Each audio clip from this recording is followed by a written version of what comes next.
സമസ്ത കേരള ജംഇയ്യത്തുൽ ഉലമയുടെ 100ാം വാർഷികം ആഘോഷിക്കാന്ന് പറയുമ്പോൾ അത് വർഷാവർഷം ആ പേരിൽ രജിസ്റ്റർ ചെയ്ത ഒരു രേഖ പുറത്തുവിടാൻ ഈ പറയുന്ന ആളുകൾക്ക് സാധിക്കുമോ? ഉണ്ടെങ്കിൽ പുറത്തുവിടട്ടെ. എന്തിനാണ് ഈ ജനങ്ങളെ കബളിപ്പിക്കുന്നത്? രജിസ്റ്റർ ഓഫീസിൽ മറ്റൊരു സംഘടന, ജനങ്ങളെ മുമ്പിൽ വേറൊരു സംഘടന. ഇതിന്റെ പേരെന്താണ്? ഇതിന്റെ പേരെന്താണ്? ഇത് മുനാഫിക്കീങ്ങളുടെ ലക്ഷണമല്ലേ? കപടവിശ്വാസികളുടെ അടയാളമല്ലേ? 100ാം വാർഷികത്തിന്റെ അവകാശി ആര് എന്ന് ചോദിക്കുമ്പോൾ അത് ഒരു വിഷയാവതരണത്തിൽ പറയേണ്ട ഒരു വിഷയമൊന്നുമല്ല. കാരണം ഇവിടെ മുതവാത്തിറായിട്ട് ഏതൊരു കൊച്ചുകുട്ടിക്കും, ഏത് അന്യമതസ്ഥനും, ഏത് നിയമപാലകർക്കും, ഏത് നിയമവിശാരദന്മാർക്കും, രാഷ്ട്രീയക്കാർക്കും, പൊതുജനങ്ങൾക്കും, ബഹുസമൂഹത്തിനും എല്ലാവർക്കും ഒരുപോലെ അറിയാം ഏതാണ് ഇതിന്റെ മറുപടി എന്നുള്ളത്. അതിലൊരു വിഷയാവതരണത്തിന്റെ ആവശ്യമില്ല. അത് കൃത്യമാണ്. അതിവിടെ ബഹുമാനപ്പെട്ട റഈസുൽ മുഹഖഖീൻ കണ്ണിയത്ത് ഉസ്താദും ശംസുൽ ഉലമയും അവരുടെ മരണം വരെ നിലനിർത്തിപ്പോന്ന സമസ്ത, അതിനുശേഷം ചെറുശ്ശേരി ഉസ്താദും പിന്നീട് ആലിക്കുട്ടി ഉസ്താദും മുഖ്യ കാര്യദർശികളായിട്ട് കൈമാറിപ്പോന്ന ഈ സമസ്ത, അത് തന്നെയാണ് അതിന്റെ അവകാശികൾ എന്നുള്ളതിൽ ആർക്കാ തർക്കമുള്ളത്? ആർക്കാണ് അതിന്റെ സംശയമുള്ളത്? സംശയമില്ലാത്തൊരു വിഷയമാണ്. അതുകൊണ്ട് ആ അവകാശവാദവുമായിട്ടൊന്നും 100ാം വാർഷികം ആഘോഷിക്കാൻ, പ്രഖ്യാപിക്കാൻ ഇവിടെ സമസ്തയിൽ നിന്ന് പുറത്തുപോയി, അല്ലെങ്കിൽ സമസ്തയിൽ നിന്ന് പുറത്താക്കപ്പെട്ടു, അങ്ങനെ പൈമലാണ്. ഇത് ലാസിമാണോ മുതഅദ്ദിയാണോ എന്നൊക്കെയാണ് ഇപ്പോൾ അവർ തർക്കിക്കുന്നത്. 89 ഞങ്ങൾ പുറത്ത് പോന്നതാടാ എന്ന് പറയും ചിലർക്ക്. എന്നിട്ട് പറയും അവർ പിന്നീട് 2023 അല്ലെങ്കിൽ 24 23 ലാസ്റ്റ് ആയിരിക്കും ഈ പുറത്ത് പോന്നടാ എന്ന് പറഞ്ഞ ആ ആരെക്കുറിച്ചാണോ പറഞ്ഞത് എങ്കിൽ ആ മഹാനായ ശൈഖുനാ ശംസുൽ ഉലമ ഖദ്ദസല്ലാഹു സിറഹുൽ അസീസ് 40ഓളം കൊല്ലം, 4 പതിറ്റാണ്ടോളം കാലം 1957 മുതൽക്ക് 1957 മുതൽക്ക് 1996 വരേക്കുമുള്ള 40 വർഷത്തോളം, അഥവാ സമസ്ത കേരള ജംഇയ്യത്തുൽ ഉലമായുടെ 100 കൊല്ലത്തിൽ അതിന്റെ പകുതിയോളം ഇതിന്റെ സാരഥ്യം വഹിച്ച ശൈഖുനാ ശംസുൽ ഉലമ ഖദ്ദസല്ലാഹു തആല സിറഹുൽ അസീസ് തങ്ങളുടെ അവിടുത്തെ പവിത്രമായ ഖബറിന്റെ അരികിൽ പോയി ഭവ്യതയോടുകൂടി സിയാറത്ത് ചെയ്യുമ്പോൾ അതിന്റെ അർത്ഥം എന്താണ്? ഇവിടെ ആർക്കാണ് പഴച്ചു എന്നുള്ളതാണ്. കാരണം ഇവിടെ ശംസുൽ ഉലമക്ക് പഴച്ചു. ശംസുൽ ഉലമ പണ്ട് ഒരു 1970കളിലാണെന്നാണ് മനസ്സിലാവുന്നത്. കോഴിക്കോട് ജില്ലയിൽ ഒരു ഫത്വ കൊടുത്തപ്പോൾ, ത്വലാഖുമായി ബന്ധപ്പെട്ടൊരു ഫത്വ കൊടുത്തപ്പോൾ, ആ ശംസുൽ ഉലമയെതിരിൽ കത്ത് കൊടുത്ത ആളുകളാണ് ഇവർ. ശംസുൽ ഉലമയെ പുറത്താക്കണമെന്ന് പറഞ്ഞു. ഹറാമിനെ ഹലാലാക്കുകയും ഹലാലിനെ ഹറാമാക്കുകയും ചെയ്യുന്ന സെക്രട്ടറി എന്ന് അന്നേ ശംസുൽ ഉലമക്കെതിരിൽ വിഷവിത്തുമായിട്ട് മനസ്സിൽ കൊണ്ടു നടന്നിരുന്ന ആളുകൾ. ആ ആളുകൾ പിന്നീട് അവസരം കിട്ടിയപ്പോഴാണ് പിളർന്നു പോയതാണ്. അപ്പൊ അവർ 2023 ലാസ്റ്റിൽ അവര് വരക്കൽ മഖാമിൽ വന്നുകൊണ്ട് സിയാർത്ത് ചെയ്യുകയാണ്. ആരുടെ സിയാർത്ത്? ശൈഖുനാ ശംസുൽ ഉലമ ഖദ്ദസല്ലാഹു സിറഹുൽ അസീസ് തങ്ങളുടെ അവരുടെ സിയാർത്ത് ചെയ്യാം. അപ്പൊ സിയാർത്ത് ചെയ്യുമ്പോൾ അതിന്റെ അർത്ഥം എന്താണ്? ഇത് സിയാർത്ത് ചെയ്യപ്പെടേണ്ട ആളാണെന്നല്ലേ? നോക്കൂ നിങ്ങൾ, ഈ പുസ്തകം ഏതാണെന്നറിയോ? ഇത് പൊന്മള അബ്ദുൽ ഖാദർ മുസ്ലിയാർ എഴുതിയ ത്വലാഖ് എന്ന് പറഞ്ഞ പുസ്തകമാണ്.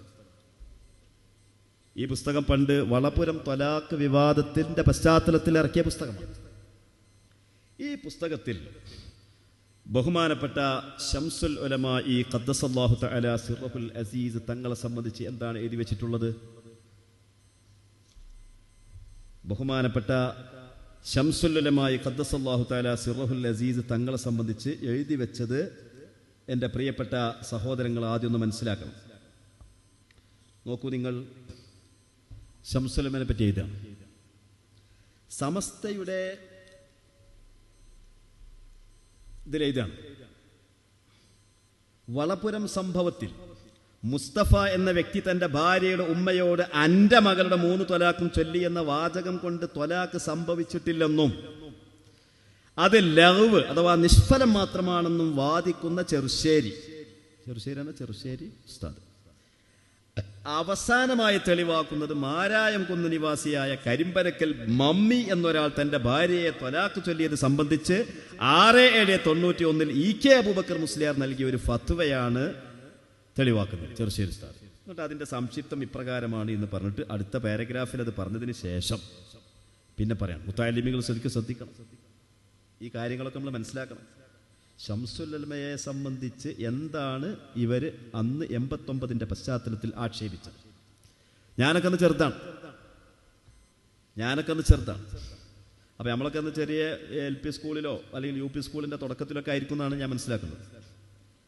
അപ്പോൾ അന്നിങ്ങനെ APK 2 എന്നുള്ളത് ഇങ്ങനെ കേൾക്കുന്നുണ്ട്. നമുക്കൊക്കെ ചെറിയ അന്നൊന്നും പത്രങ്ങൾ വായിക്കുക, മറ്റേ മൊബൈലുകളിൽ വാർത്ത വരിക എന്നുള്ള പരിപാടിയൊന്നും ഇല്ലല്ലോ.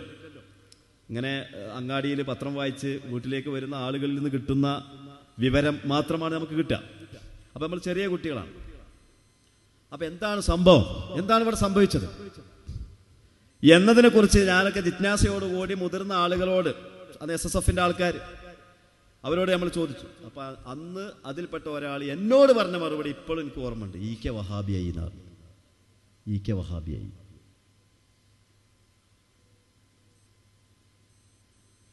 ആ വഹാബിയുടെ ഖബർ സിയാറത്തിനാണ് പിന്നെ പോകേണ്ടത്. അഊദു ബില്ലാഹ്. അപ്പൊ ഇത് നോക്കൂ നിങ്ങൾ. സമസ്തയുടെ ചില അംഗങ്ങൾ എന്നാണ് ശംസുൽ ഉലമ, അതിൻ്റെതായ സ്ഥാപിത ലക്ഷ്യത്തിൽ നിന്ന് റൂട്ട് മാറി സഞ്ചരിച്ചപ്പോഴാണ് സമസ്തയിൽ പിളർപ്പുണ്ടായതെന്ന് എല്ലാവർക്കും അറിയാം. അഥവാ EK വഹാബിയായതാണ് പ്രശ്നം. ഈ പിളർപ്പിന് ശേഷമാണ് പ്രസ്തുത ഫത്വ എന്ന് പറയേണ്ടതില്ല. കേവലം 7 വർഷം മുമ്പ് മാത്രമുള്ള ഈ ഫത്വ പ്രസ്തുത അംഗങ്ങൾ റൂട്ട് മാറി സഞ്ചരിക്കുന്നു എന്നതിന് വ്യക്തമായ മറ്റൊരു രേഖ കൂടിയാണ്. ആധികാരിക കർമ്മശാസ്ത്ര ഗ്രന്ഥങ്ങൾക്ക് മുമ്പിൽ അതിനൊരു പുൽക്കൊടിയുടെ സ്ഥാനം പോലുമില്ല. ശംസുൽ ഉലമയുടെ ഫത്വനെ പറ്റി പറയാം.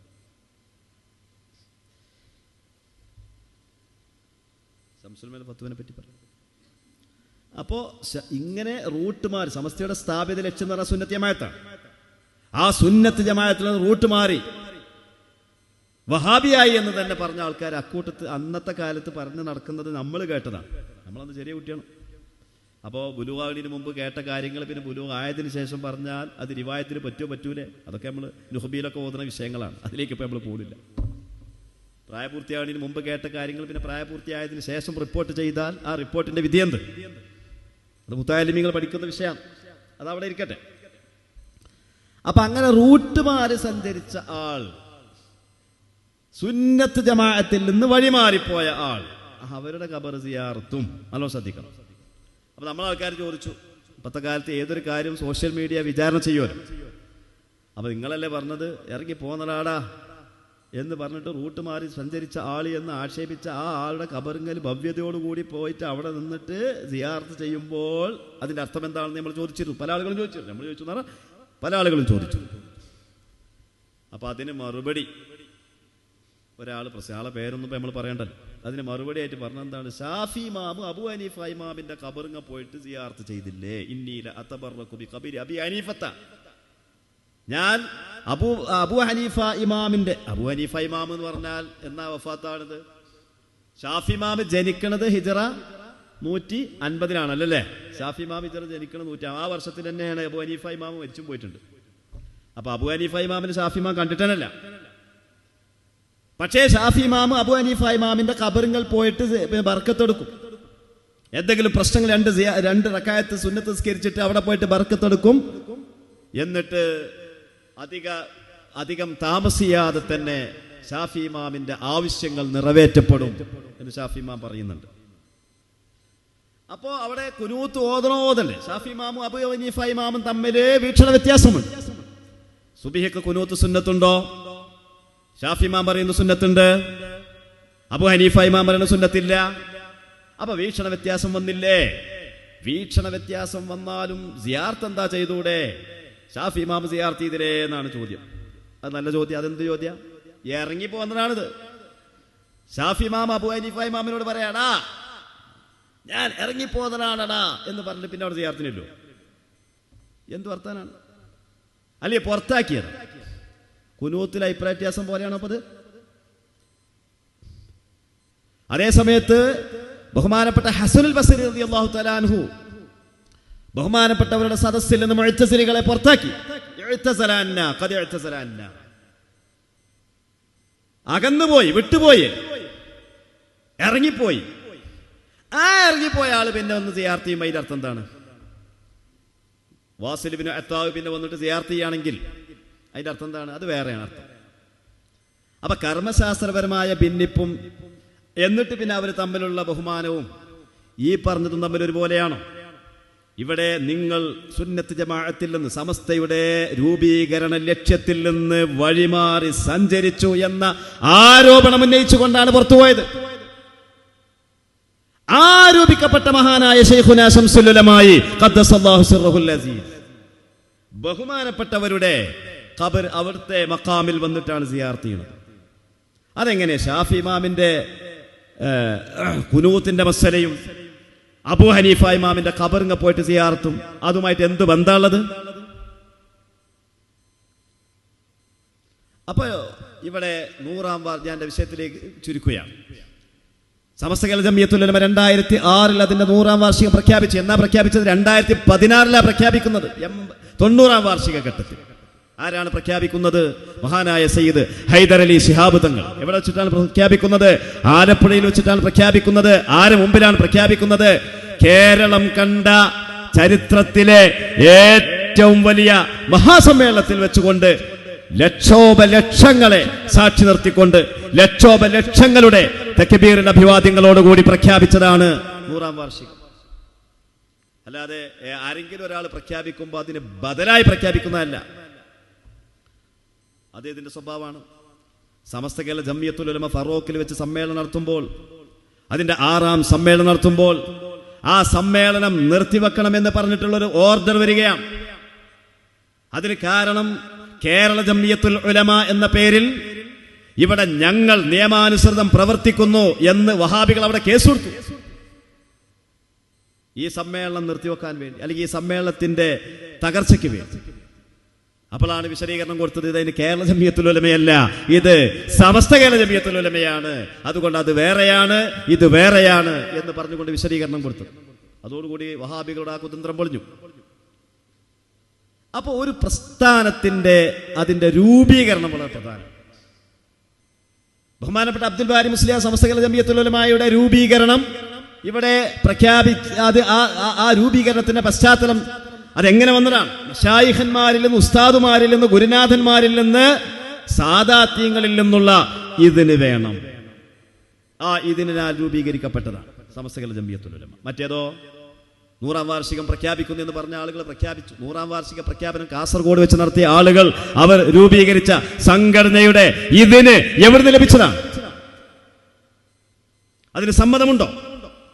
അതിന് മശായിഖന്മാരുടെ അനുവാദമുണ്ടോ?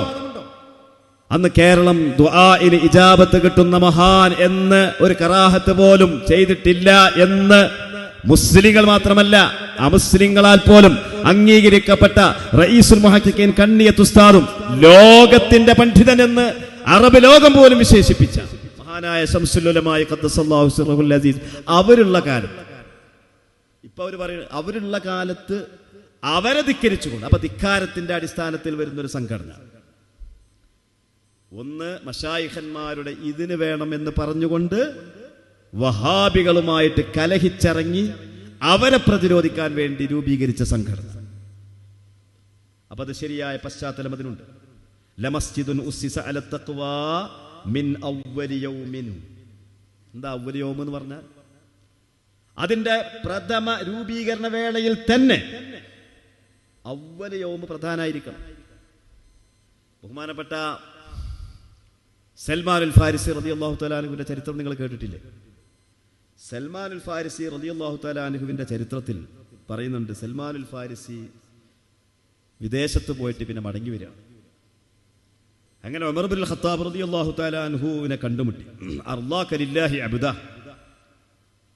അല്ലാഹുവിന് വേണ്ടി ഞാൻ താങ്കളെ തൃപ്തിപ്പെടുന്നു, താങ്കൾ ഒരു അല്ലാഹുവിന്റെ ഇഷ്ടദാസനാണെന്ന നിലക്ക്. അങ്ങനെ കൂടിയാലോചനകൾ നടന്നു, ഒരു വിവാഹം നടന്നു. കിന്ദ എന്ന് പറഞ്ഞ സ്ഥലത്ത് വെച്ചുകൊണ്ട് സൽമാനുൽ ഫാരിസി വിവാഹം കഴിച്ചു. അങ്ങനെ രാത്രിയിൽ വീട്ടുകൂടാൻ വേണ്ടി ഭാര്യയുടെ അടുക്കൽ ചെല്ലുമ്പോൾ ആ വീടൊക്കെ വളരെയധികം അലങ്കരിച്ചിട്ടുണ്ട്.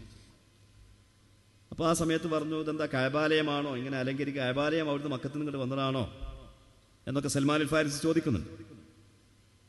ഞാനതിൻ്റെ വിശദീകരണത്തിലേക്ക് പോകുന്നില്ല. അപ്പോൾ ഞാൻ പറയുന്ന വിഷയങ്ങളൊന്നും ശ്രദ്ധിക്കാം. സൽമാനുൽ ഫാരിസി തൻ്റെ ഭാര്യയെ സമീപിച്ചുകൊണ്ട് പറഞ്ഞു, ആ തുതീഉനി ഔ തഅസീൻ, നീ എനിക്ക് വഴിപ്പെടുകയാണോ അതോ എതിര് നിൽക്കുകയാണോ? ആ സമയത്ത് ഭാര്യ പറഞ്ഞു, ബൽ ഉതീഉക ഫീമാ ശിഅ്ത, താങ്കൾ എന്താണോ ഉദ്ദേശിക്കുന്നത് അതിൽ ഞാൻ വഴിപ്പെടും. ആ സമയത്ത് ബഹുമാനപ്പെട്ട സൽമാനുൽ ഫാരിസി അവരുടെ വൈവാഹിക ജീവിതത്തിൻ്റെ, കുടുംബ ജീവിതത്തിൻ്റെ, ദാമ്പത്യ ജീവിതത്തിൻ്റെ ആദ്യ നിമിഷം അത് വളരെ കൃത്യമായിരിക്കണം. അതിനുവേണ്ടി ബഹുമാനപ്പെട്ടവർ പറഞ്ഞു, ഇന്ന ഖലീലി സ്വല്ലല്ലാഹു അലൈഹി വസല്ലം അമറനാ ഇദാ ദഖല അഹദുനാ ബി അഹ്ലിഹി അൻ യഖൂമ ഫയുസല്ലി. ആദ്യമായിട്ട് ഭാര്യയുടെ അടുക്കൽ ചെല്ലുമ്പോൾ ആദ്യ രാത്രിയിൽ അവർ 2 റക്അത്ത് സുന്നത്ത് നിസ്കരിക്കണം. അപ്പൊ ഭർത്താവ് ഇമാമായിട്ട് നിൽക്കുക. വയഉമറുഹാ അൻ തുസല്ലിയ ഖൽഫഹു, ഭർത്താവ് ഇമാമായി നിൽക്കട്ടെ, ഭാര്യ മഅ്മൂമായി നിൽക്കട്ടെ. വയദ്ഉ വതു അമ്മിന, നോക്കൂ നിങ്ങൾ, നിസ്കാരത്തിന് ശേഷം ദുആ ചെയ്യുക. ആര് ദുആർക്കുക? ഇമാമ് ദുആർക്കുക, മഅ്മൂമായ ഈ പെണ്ണ് ആമീൻ ചൊല്ലുകയും ചെയ്യുക. ഇത് റസൂലുള്ളാഹി എന്നോട് കൽപ്പിച്ചതാണെന്ന് മഹാനായ സൽമാനുൽ ഫാരിസി റളിയല്ലാഹു അൻഹു ഇമാം തബറാനി റിപ്പോർട്ട് ചെയ്ത ഹദീസിൽ കാണാം. അപ്പോൾ കൂട്ടുപ്രാർത്ഥനയ്ക്ക്, നിസ്കാരത്തിന് ശേഷം കൂട്ടുപ്രാർത്ഥനയ്ക്ക് വല്ല തെളിവും ഉണ്ടോ എന്നൊക്കെ ചില ആൾക്കാർ ചോദിക്കാറുണ്ട്. അതിനിപ്പോൾ ഈ തെളിവ് പറഞ്ഞോളുന്നില്ല. പക്ഷേ ഇവിടെ വളരെ കൃത്യമായിട്ട് സൽമാനുൽ ഫാരിസി പറയാം. എന്താണ്? ഇമാമ് നിന്ന ഭർത്താവ് ദുആ ചെയ്യുമ്പോൾ മഅ്മൂമായ ഭാര്യ ആമീൻ ചൊല്ലുക. അപ്പൊ മിൻ അവ്വലി യൗമ് കൃത്യമായിരിക്കണം. അവ്വലി യൗമ് കൊളായിട്ട് പിന്നെ കുറെ നല്ല കാര്യങ്ങൾ ചെയ്തിട്ട് കാര്യമില്ല. അത് അനർത്ഥമാണ്, അതിന് ബർക്കത്തുണ്ടാവില്ല, അത് സുതാര്യമല്ല. ഇവിടെ നോക്കൂ നിങ്ങൾ, 89 ശേഷം ഇവിടെ രൂപീകരിക്കപ്പെട്ട 100ാം വാർഷികത്തിന്റെ അവകാശി ആര് എന്ന് ചോദിക്കുമ്പോൾ അത് ഒരു വിഷയാവതരണത്തിൽ പറയേണ്ട ഒരു വിഷയമൊന്നുമല്ല. കാരണം ഇവിടെ മുതവാത്തിറായിട്ട് ഏതൊരു കൊച്ചുകുട്ടിക്കും, ഏത് അന്യമതസ്ഥനും, ഏത് നിയമപാലകർക്കും, ഏത് നിയമവിശാരദന്മാർക്കും, രാഷ്ട്രീയക്കാർക്കും, പൊതുജനങ്ങൾക്കും, ബഹുസമൂഹത്തിനും എല്ലാവർക്കും ഒരുപോലെ അറിയാം ഏതാണ് ഇതിന്റെ മറുപടി എന്നുള്ളത്. അതിലൊരു വിഷയാവതരണത്തിന്റെ ആവശ്യമില്ല. യഥാർത്ഥത്തിൽ അത് കൃത്യമാണ്. അതിവിടെ ബഹുമാനപ്പെട്ട റഈസുൽ മുഹഖഖീൻ കണ്ണിയത്ത് ഉസ്താദും ശംസുൽ ഉലമയും അവരുടെ മരണം വരെ നിലനിർത്തിപ്പോന്ന സമസ്ത, അതിനുശേഷം ചെറുശ്ശേരി ഉസ്താദും പിന്നീട് ആലിക്കുട്ടി ഉസ്താദും മുഖ്യ കാര്യദർശികളായിട്ട് കൈമാറിപ്പോന്ന ഈ സമസ്ത, അത് തന്നെയാണ് അതിന്റെ അവകാശികൾ എന്നുള്ളതിൽ ആർക്കാ തർക്കമുള്ളത്? ആർക്കാണ് അതിൽ സംശയമുള്ളത്? സംശയമില്ലാത്തൊരു വിഷയമാണ്. അതൊരിക്കലും തന്നെ സംശയമുള്ള വിഷയമല്ല. നിങ്ങൾ നോക്കൂ, ഞാൻ ഒരു ചെറിയ ഒരു രേഖ നിങ്ങളുടെ മുമ്പിൽ കാണിക്കാം.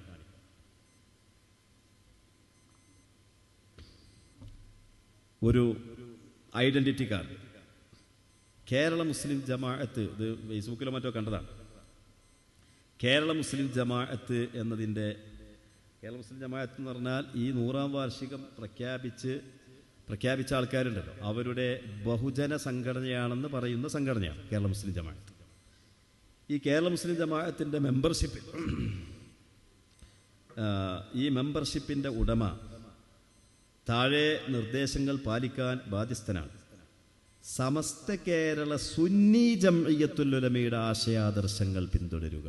അതേതാണ്? സമസ്ത കേരള സുന്നി ജംഇയ്യത്തുൽ ഉലമ, അതേതാണ്?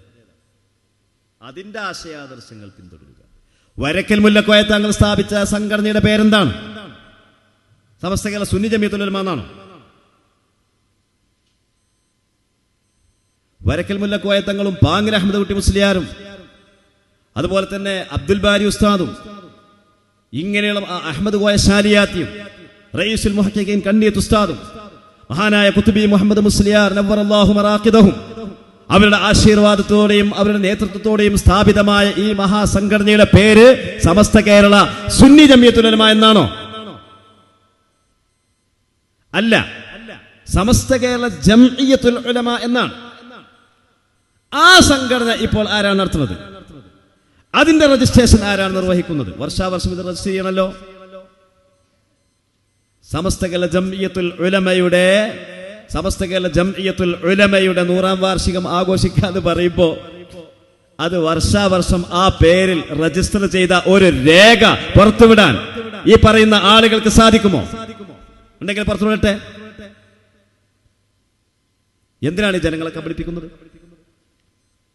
രജിസ്റ്റർ ഓഫീസിൽ മറ്റൊരു സംഘടന, ജനങ്ങളുടെ മുമ്പിൽ വേറൊരു സംഘടന. ഇതിന്റെ പേരെന്താണ്? ഇതിന്റെ പേരെന്താണ്? ഇത് മുനാഫിക്കീങ്ങളുടെ ലക്ഷണമല്ലേ? കപട വിശ്വാസികളുടെ അടയാളമല്ലേ? കപട വിശ്വാസികളെ സംബന്ധിച്ച് പരിശുദ്ധ ഖുർആൻ എന്താണ് പറഞ്ഞത്? അവർ ഖാലു ആമന്ന, നബിയുടെയും സഹാബത്തിന്റെ അരികിൽ വരുമ്പോൾ അവർ പറയും ഖാലു ആമന്ന വഇദാ ഖലൗ ഇലാ ശയാതീനിഹിം ഖാലു ഇന്നാ മഅക്കും. അവർ അവരുടെ പിശാചുക്കളിലേക്ക് ആളൊഴിഞ്ഞു കൊണ്ട് ചെന്നാൽ അപ്പൊ പറഞ്ഞ ഖാലു ഇന്നാ മഅക്കും എന്ന് പറയും.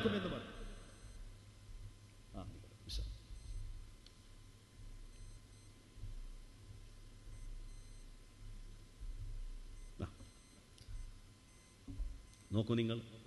അതുകൊണ്ട് തന്നെ സമസ്ത കേരള ജംഇയ്യത്തുൽ ഉലമായുടെ 100ാം വാർഷിക പ്രഖ്യാപനം എന്നുള്ള പ്രഖ്യാപനം തന്നെ കാപട്യമാണ്.